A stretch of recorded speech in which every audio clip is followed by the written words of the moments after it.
Hi guys, welcome to this lecture. In this lecture, we'll be discussing about brokerage calculations and the documents required for opening a Demat account. So let's get started. Particularly, the documents that are required to open a Demat account in India is firstly, you will be needing a tax card, that is the PAN card in India.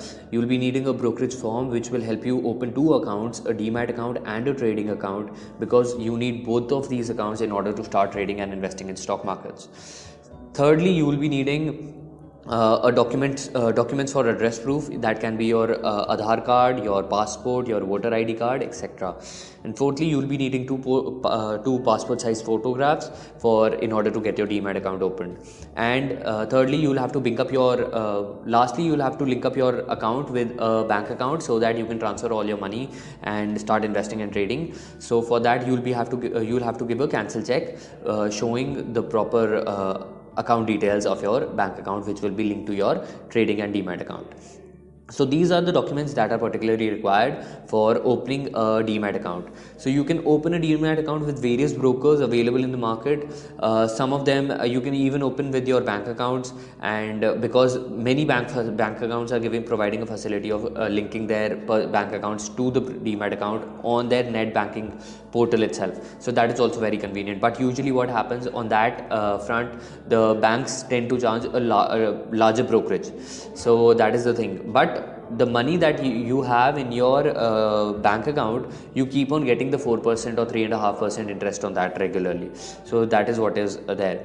Further, talking about brokerage calculation, we can see that when talking about brokerage calculation, so majorly the thing that is that you have to start whenever you start investing. For example, let's say you invest 10,000 rupees. So when you are purchasing shares for 10,000 rupees, your brokerage calculations will be like, usually the intraday brokerage is 10 times lower than your delivery brokerage. Delivery means when you are purchasing shares and keeping them for a longer period of time, particularly more than one day. Intraday, I've already told you, intraday is whenever you are purchasing and selling of the shares on the same day itself. So usually the difference between the intraday and the delivery brokerage is of 10 times. So if your delivery brokerage is approximately 0.2%, your intraday brokerage will be 0.02% per trade. So if you have a brokerage of, let's say, 0.2% on delivery, and you are investing 10,000 rupees, then your total brokerage will come out to be rupees that you are paying to the broker. That is the earning of the broker, and on that he will charge you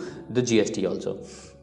Further, other than this, you have to pay a 0.1% of security transaction tax as levied by the government. This tax is particularly established so that people don't avoid long-term capital gain taxes and all, because they've already paid taxes on the first transaction that they have done. So government gets a record that regularly this person has been trading into stock markets and has been paying security transaction tax. So they can cross-check whether the individual is paying taxes or not, if he's making profits. So that is why security transaction tax was implemented.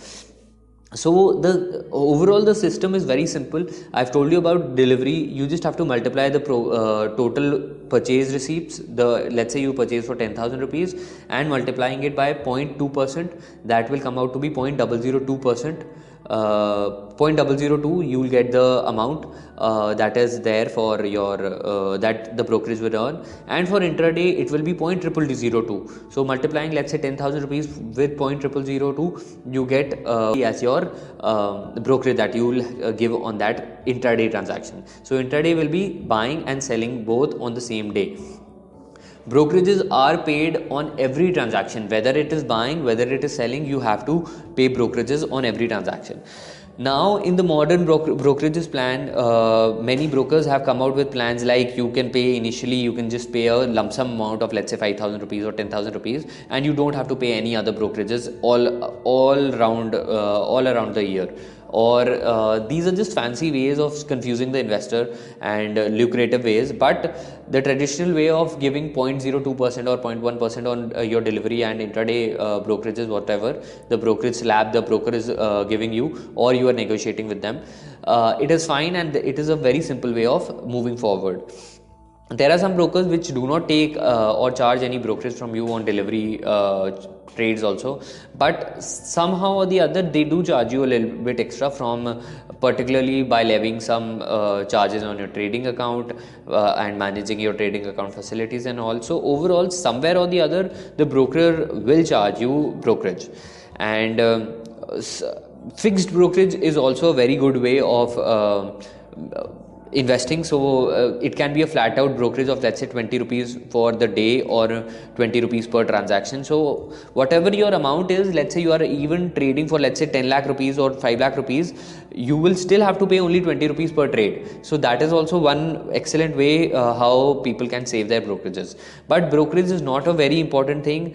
More important than brokerage is safeguarding your money and opening a demat account with a good broker, so that the broker doesn't run away with your money, because in NSC does provide you a 25 lakh rupees insurance on in case the broker defaults or he runs away with your money or does a fraudulent transaction in your bank in your trading account.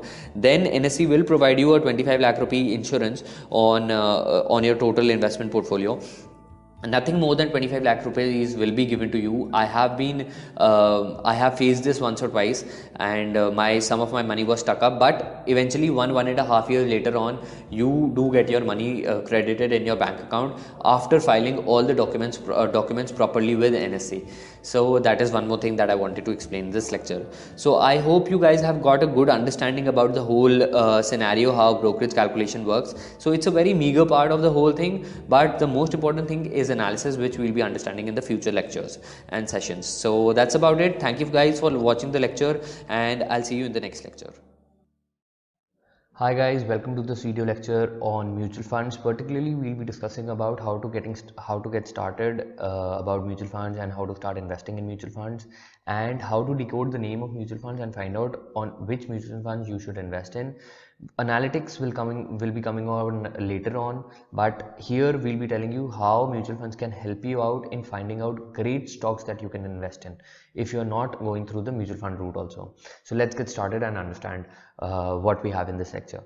So particularly, mutual fund is a institution wherein it's usually a private limited company which is running the mutual fund for profit making only. So in a mutual fund industry, what happens, there are various fund houses, like for example asset management companies, which are there right in front of your screen: HDFC, Franklin, ICICI, Reliance, PPFAS, Axis, and many more. So all these companies are there which have got into the mutual fund industry only to make money.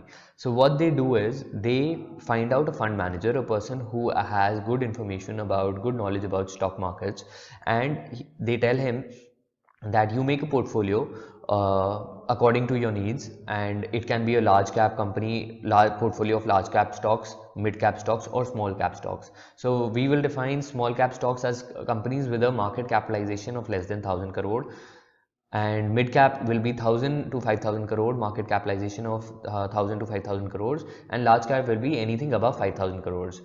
So market capitalization is particularly simply the value of the market, value of the company in the market. So that can be simply find out by multiplying the number of shares in the market of that particular company into the price of the stock. So let's say, for example, if we are talking about ITC, it's got 10 crore shares in the market, 10 crore shares, and the price of the stock is let's say 30 rupees. So 30 into 10 crores will give you the total value, that is 300 crores. So that is the market cap of ITC. That's very simple. So if you want, you can just make a note of it. Moving on further, so the asset management company will decide whether the fund manager and the asset management company, the investor in the asset management company, they will decide whether they should make a large cap fund or a mid cap fund or a small cap fund or whatever. So let's say they zero down to a large cap fund. So large cap fund, we know that large companies of India are TCS, ITC, Titan and Reliance, etc., etc. So that fund manager will make a portfolio, of all these companies which lie in the category of large cap, and he sees the potential. And if he sees the potential that those companies will be able to grow and make good money for the investors who invest in the mutual fund. So that is how a scheme is defined. Now, the schemes can be of many types. It can be a dividend scheme. Dividend will be that as soon as your stock or the mutual fund is rising, it will give you the returns in your bank account. So for example, you've got 100 rupees invested and in a mutual fund. So after investing, the value of the mutual fund goes up from 100 to, let's say, 105 rupees. So when you make that 5 rupees, you can choose to get a dividend plan wherein that 5 rupees will be credited to your bank account on the very same day, or after 15 days, or monthly, on a monthly basis, or a yearly basis. So you can choose whether you want a dividend plan. That is what is a dividend plan. That money, whatever money grows in your account, will be credited to your bank account. And if the money is not growing, you won't get any money. For example, you get 100 rupees, you invest 100 rupees in a mutual fund, and you are not able to make any money out of it, and the mutual fund is not growing, and rather, let's say it falls to 98 only. So if it falls to 98, you won't be able to make money for that period of time, and that money won't get credited. It only happens when your money is increasing. For example, if you invest 100 and it goes to 102, then only you will get dividend, or else you won't get dividend. So that is one mutual fund plan. Secondly, we have the growth plan. So the growth plan is you just invest and sit down and see your money grow. You won't get any money in your credited in your bank account. But if you want to encash all the money, you can just sell everything in your mutual fund or a part of your mutual fund and just get money. That is the growth plan. It is simply investing. Let's say you invest $1,000 and you just forget about it, and it's continuously keeping on to grow, and it increases to, let's say, $1,400. You take it out. So that is a growth plan. A bonus plan is that when you are investing, let's say, again I'll take an example of 100 rupees. You are investing 100 rupees. After investing 100 rupees, what happens? Your money grows to, let's say, 110 rupees. Now you invested 100 rupees and your money grew to 110 rupees. What the mutual fund will do, or the asset management company will do, if you've opted for the bonus plan, it will take out the extra 100 rupees, extra 10 rupees that you made as profit, and that 10 rupees it will buy the same mutual fund scheme and give you extra shares. So earlier you had one share, let's say one unit. In mutual funds we call it as unit, not shares. So if you've got one unit of the mutual fund for 100 rupees, now when the price has increased to, let's say, 110, the mutual fund industry, what it'll do is it'll sell off the 10 rupees and credit your account with 0.1 more unit. So now you have 1.1 units at the rate of 100 rupees. Okay, so it is pretty much similar. Out of all these plans, the best plan is growth plan only, which is simple, and continuously your money will keep on growing. So you don't have to get confused between these plans. Usually you should go for a growth plan only. Now moving on further and checking out how do we have to see all these companies in real time and all these mutual funds. So going on to Google particularly, and we can go on to Mutual Funds India, mutualfundsindia.com. This is one site which I like a lot. So it's pretty simple and it's pretty clean and gives you all the details that you want on mutual funds. And further, you can see all the details about all the companies, the asset management companies, that in which stocks and which portfolios the fund manager is investing money. So in mutual fund, you can simply check out the whole portfolio where your money is invested. So you don't have to worry about that, and simply you can invest in any stock individually also. So let's say you are investing in a mutual fund, and this is not opening. Just a second. Just check it out. Yes. So if you're investing in a mutual fund, you can simply see all the stocks that the mutual fund or the scheme has invested in. So rather, if you don't want to go through the mutual fund route, you can simply invest in the particular stocks that the mutual fund is investing. That is an excellent way to cheat what the mutual fund industry is investing in, and rather than going through them and paying the expenses that they will charge, or the expense ratio that they'll charge, rather than doing that, what you can do is you can just invest by yourself only, and buy the particular shares of various companies. So I'm just waiting for this mutual funds India site to open. As soon as it opens up, we can, so till the time it's opening up, we'll understand the composition. So there are various kinds. I've told you about the asset management companies, the schemes wherein it can invest, and the types of plan it has. Now the composition is particularly of equity and balanced equity or debt majorly. So debt is that will give you fixed returns. It is somewhat like FD returns, and equity is investing in stocks. So capital protection is one scheme wherein your money will be safe. Whatever happens, your money will be safe. So if you invest, let's say 100 rupees, your money will be safe, and the mutual fund scheme will make sure that it does not go down. But because of this factor, you won't even get high returns, because it will definitely limit your risk a lot. And if it is limiting your risk, then you are getting less returns also. So capital protection will definitely make sure that your money is safe, and you don't lose a lot of money, but you won't be able to make a lot of money also, because you are taking less risk. Next is index fund. Index fund is particularly whatever Nifty 50 has. So Nifty has 50 companies, top 50 companies of India, and Sensex has top 30 companies of India on the basis of market cap. So index fund just replicates the Nifty top 50 companies, and index fund of Sensex will just replicate all the top 30 companies of Sensex. So it is just a replication of the Nifty and Sensex. Balance fund is a mixture of equity and debt.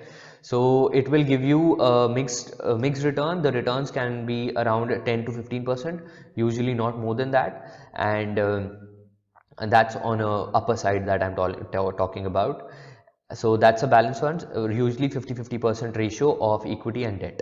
Then we've got the equity fund. It is 100% equity, and completely all your money will be invested in shares only and various companies. The portfolio of the companies you can simply see on the website of the asset management company that you've invested in, or any other online platform like Money Control or Mutual Funds India or Value Research or any other company, any other website. So that's a equity fund. Debt fund is particularly a fund which is investing in debt. So your returns will be safe, pretty safe, but the returns will be low, to around 8% or 10%. Hybrid fund is a mixture of debt and equity fund, plus it can be a mixture of any other items like commodities or some artifacts or some other things also. So that's a hybrid fund. So now that was the composition. Let's move on. If the site is open, yes, here it's open. And so let's say we'll pick up any fund, and we can pick up let's say Franklin smaller companies fund, smaller. So when you're writing down, it should, so here you can see that there are many funds written down here, and the category of the funds are also written. So firstly, the asset management company name will come, and then after, where the company is investing and which sector is it investing in, that will be the second parameter which will come in here. And it's open, so we can go to any fund here. So let's say Franklin smaller companies fund.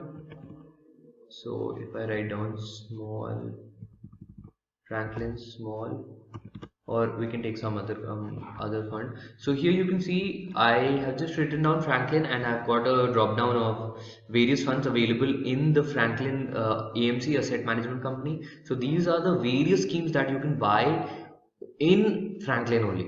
So there are all the funds, all the AMCs and asset management companies like HDFC, Axis Bank, Franklin, DSP, BlackRock, all these will be having n number of schemes. So you have to pick the right scheme for you. So the way will be to define firstly what do you want to invest in, how safe do you want your money to be in. So we just go here and we can just pick up this fund, Franklin Blue India Blue Chip Growth. So if we click on Franklin India Blue Chip Growth, we can go on to the fact sheet. So from the name itself, we can understand that Franklin India means the AMC, Blue Chip means the large cap or big good companies, and the growth is the scheme name. So particularly this company will be this fund, the scheme fund, particularly this scheme will be investing in big and large cap companies. So going on to the fact sheet here, we'll now understand and decode what is there in a fund. So clicking here, we'll go on to just waiting for. So there is one more thing, that in stocks we call the it as shares, purchasing one share, and in mutual funds we call it as unit. So, and if I want to buy 1 unit of this mutual fund, it will cost me 445 rupees 0.05 per 1 unit. So this is the NAV, that is called the net asset value. So AMC is the asset management company, and the net asset value of this scheme is 445.05. Clearly we can see some other things also here, that it is an open-ended scheme. That means you can invest anytime you want, and you can take your money out anytime you want to. A closed-ended scheme means particularly there is a time stipulation that you can invest within these specific dates, and you can take out your money after or within a specific date period of dates. So open-ended scheme is particularly a way to go about, because that helps you to keep your money liquid.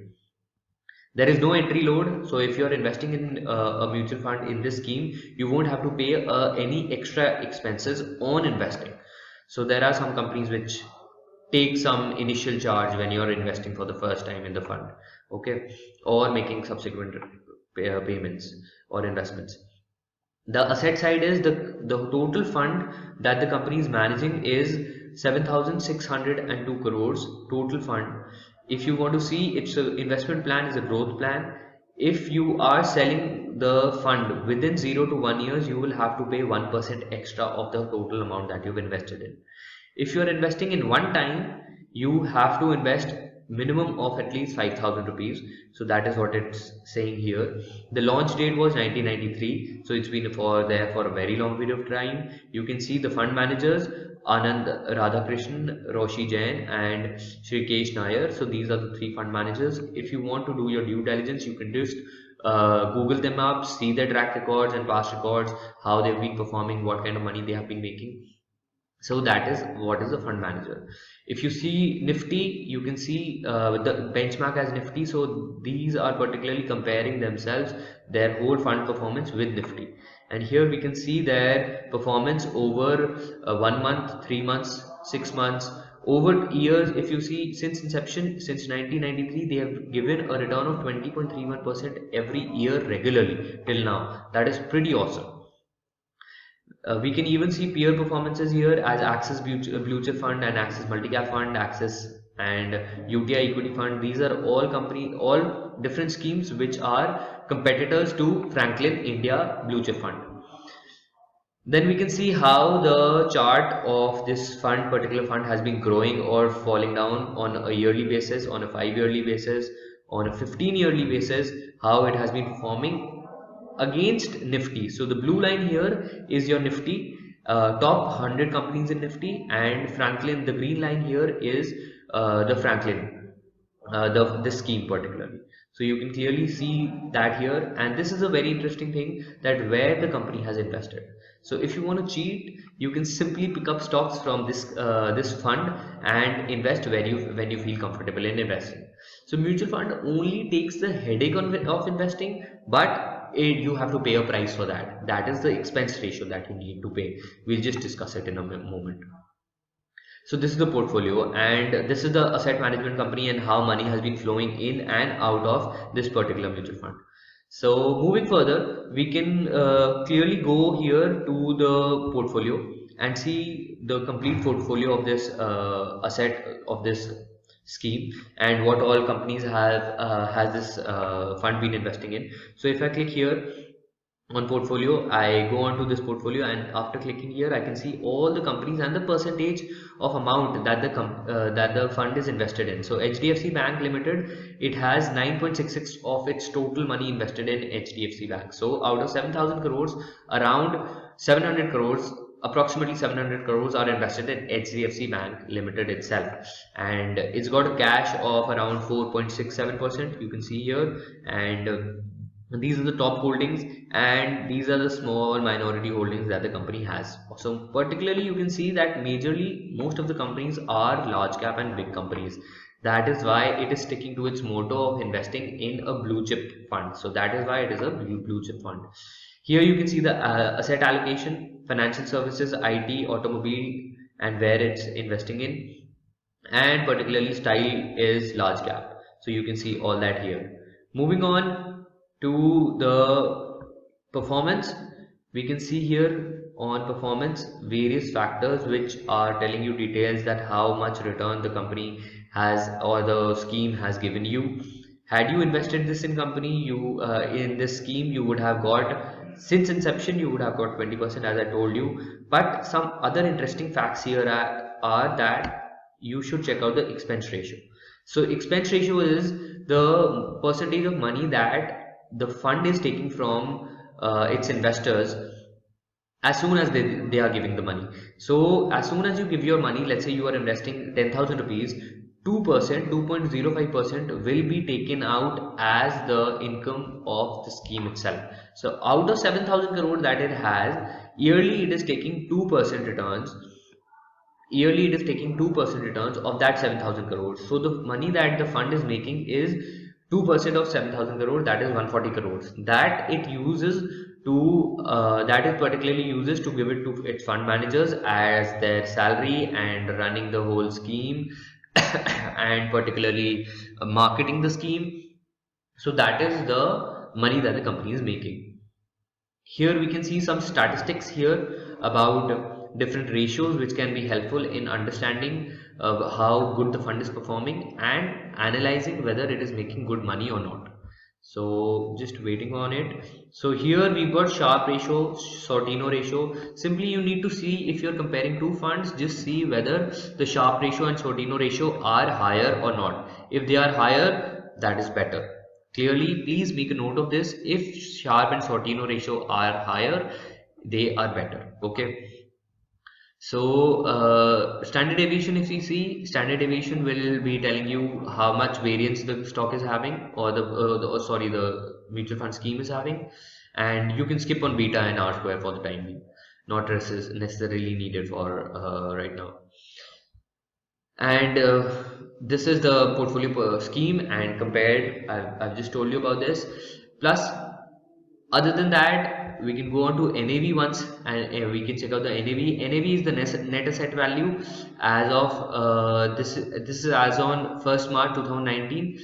The price of NAV was 445. So usually what happens, the prices of NAV are updated at 12 o'clock at night, because in the daytime the stock market is running and the mutual fund manager is taking the decisions of purchasing or shuffling the portfolio or whatever. So after shuffling the portfolio and after doing all the trades for that particular day, the price is calculated on Excel and particularly on the softwares of mutual fund industries, and then they will update their prices around 12 o'clock or 1 o'clock every night on their websites, respective websites.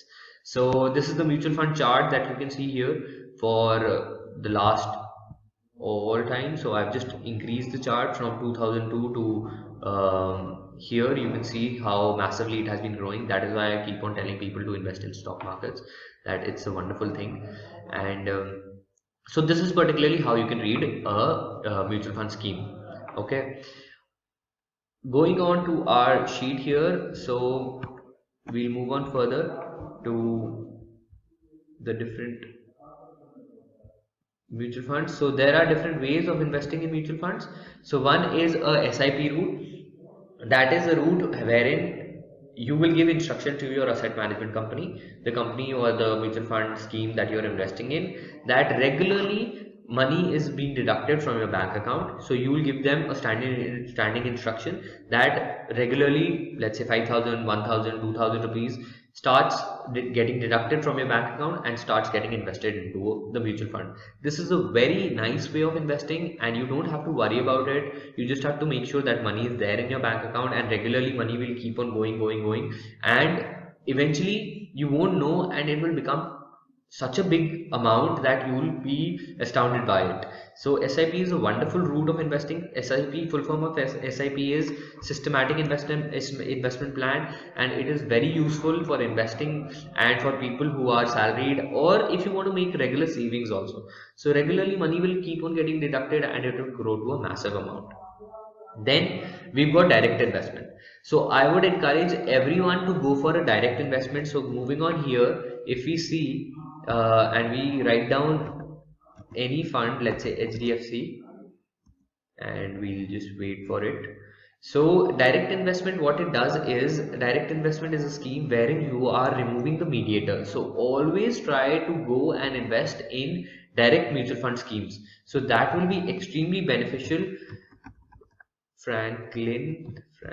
So that will be extremely beneficial when you are investing in direct schemes. So what will happen in the scheme itself, it will be written DIR. That means that the scheme is direct investment. So the expense ratio that you are paying, that will be lower in a DIR or direct investment scheme.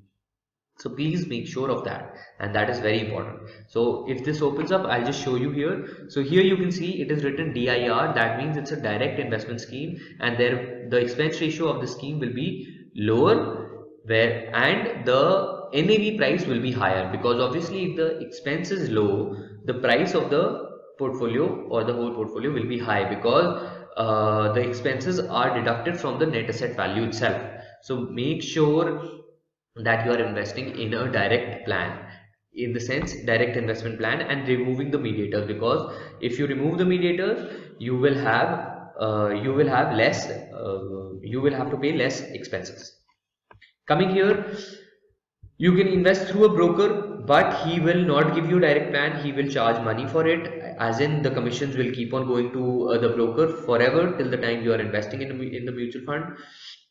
If you are investing lump sum or SIP, if you are investing one time or lump sum, one time the money will go to the broker by the asset management companies. Everybody is linked together and everybody has commissions. So try to remove the mediators or intermediaries in between. I've told you about the fact sheet already, and I've told you about the composition. So particularly this was the lecture on mutual funds and how you can, this is particularly everything about mutual funds. I will just give you some more details on various other platforms wherein you can inquire about mutual funds. So Money Control is one platform wherein you can see details about mutual funds. Just try to navigate a little bit here and there and click on mutual funds. Everything is same, all the platforms are same, just they are presenting you information in a different manner. So all the companies will be same, HDFC, Franklin, Access, and all these companies and the fund houses will be same. The only problem is that they are representing and showing you the material in a different way. So don't get confused by the graphics, how the schemes are and how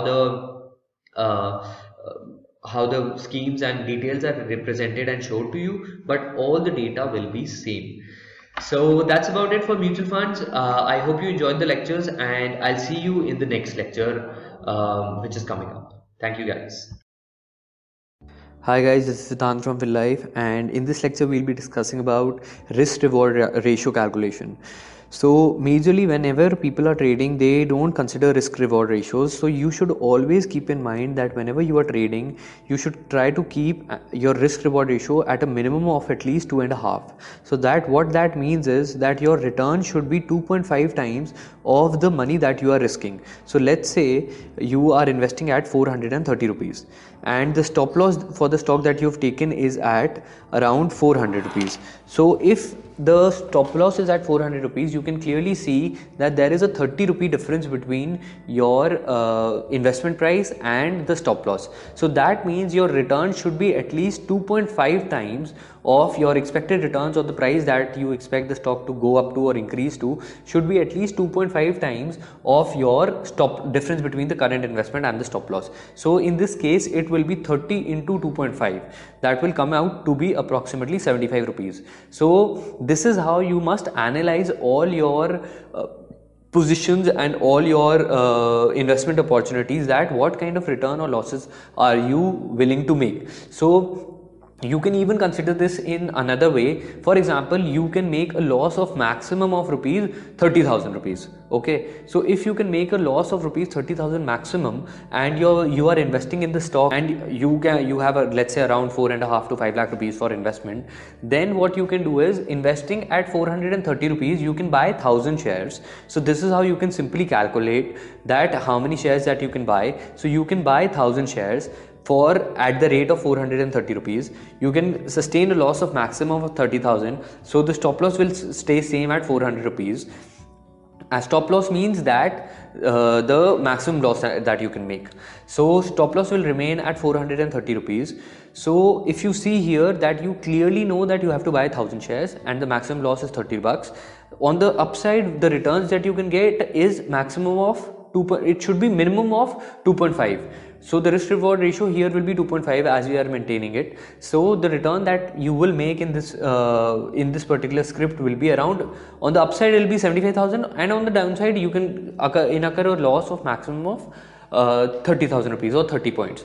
So that is what I wanted to explain in this lecture, that trading on the basis of risk reward ratios is very useful, and it's a very uniform and a nice way to invest and trade. So that's about it. I'll see you in the next lecture.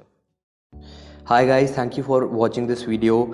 This video is particularly to remind you that you need to get a Demat account opened. Checking out the course, doing the course will not help you, particularly if you are not doing the practical stuff. So you have to get started, and you have to call up the broker, find out, do a little bit of research on opening a Demat account, get started, get your account opened up, because if you won't get an account opened, you won't be able to make money. So majorly the whole course is there to help you out how you can start investing and making money.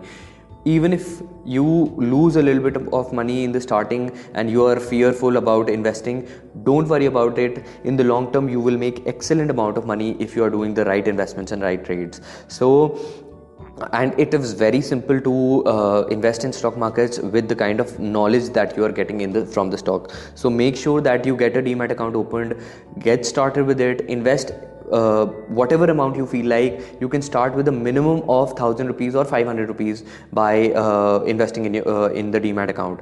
Don't worry if you are at any age group. If you are young, let's say you are 20 years or 19 years or studying in college only, you can just start with 1,000 bucks only. The main focus is that this complete course is practical and hardcore knowledge of how you can start making money by investing in stock markets. So make sure that you are investing in stock markets and you get a Demat account opened already. So just hustle a little bit and get your Demat account. So this video is only for that, only to remind you that you get a Demat account opened. So I've pretty much repeated it many times. So that's about it for this lecture, for this video. Thank you guys for watching, and please continue and keep watching more videos.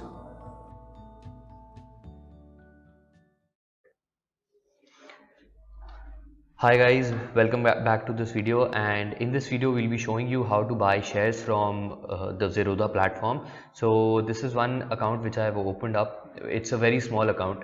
So I'll just like to show you how we can purchase shares. So so this is the main platform, and these are the funds. 250 rupees are in this account.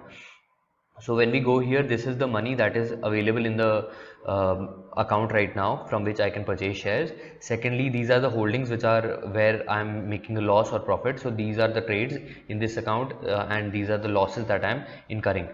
So if I want to purchase right now, you can see that the market right now time is 3:28 p.m. and if I want to purchase any share, so let's say I'll go on to IOC. If I go on to IOC, I click here, it's already added in. So I click here on IOC and I click on the buy side B.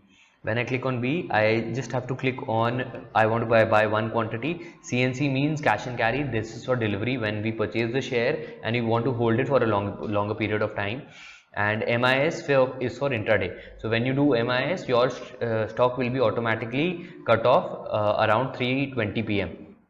So this is that. And market is whenever you are purchasing the stock, it will be purchased immediately at the best selling rate. Limit is you put your price at which you want to buy. So if I want to buy here one IOC, I can buy it at one quantity. I click buy and simply it says that the order has been completed at 121 rupees 15 paisa, and the money has been deducted from my account here also. So you can see that the money has been deducted. Right now you can even see that the stock prices are fluctuating, but as soon as 3:30 p.m. happens, what will happen, the stock prices will stop moving. So right now you can see there is some volatility in the stock prices. You can see here in all these places there is some volatility, and as soon as this clock turns to 3:30, you will be able to see that there will be no trading and the markets will close. So you can still see that there is volatility happening. So the stock which I've purchased right now, the positions that I've taken, so clearly here I purchased this stock, and the last traded price right now of IOC, so last traded price, so I'm making a loss of 0.05 paisa on my investment that I've done. So I'm making this at 3:30 because I wanted to show you that what happens when the markets close. So here you can see that the markets are getting closed and the markets are shut down now, and now you won't see any price movements anywhere. And so this means that the market is closed and there will be no price movements. Even if I want to purchase any stock, let's say I want to purchase let's say Trident, if I click on buy button and I try purchasing on the market price, it will be rejected because the market hours, the trade was placed outside the market hours. So that is what happens when you try placing a trade when the market has closed. So this is what I wanted to explain you in this video mainly. So I hope you enjoyed this video, short snippet on how to purchase shares and from Zerodha platform. Similarly, we can purchase from various other platforms also, from Edelweiss or Sharekhan or Motilal Oswal, etc, etc. When you click on the market depth here, you can clearly see that you can see all the market depth or the best 5 buy orders and sell orders which are there for any stock. So on Reliance also, if I click, so right now it is coming out to be 0 because the markets have closed now. So there won't be any stock which will be showing you, but this is how you can see it. So that is what I wanted to show you here, and I hope you guys enjoyed the video. So this is a review video, and this is a video where we are adding it later on. So our course was live 3, 4, 5 months ago, but still we are adding more and more stuff to the course, so that new stuff is added and you keep learning and growing. With this, we've come up with a futures and options course also, so you can check that out also, because what we are trying to teach in futures and options is that, because if you are investing, you will be able to make approximately 1 to 2% returns on a monthly basis, and even hedge your trades and safeguard your positions that you've taken in the cash markets by learning about futures. We even provide 2-hour free seminars on futures and options, so that people get to know more about it, because it is something which is very useful, and many people fear from it, but it is something which can be very useful if you manage your risks properly. So signing off, Siddhant Goel from FinLife, and this is what I wanted to explain in this video. Stay tuned for other videos.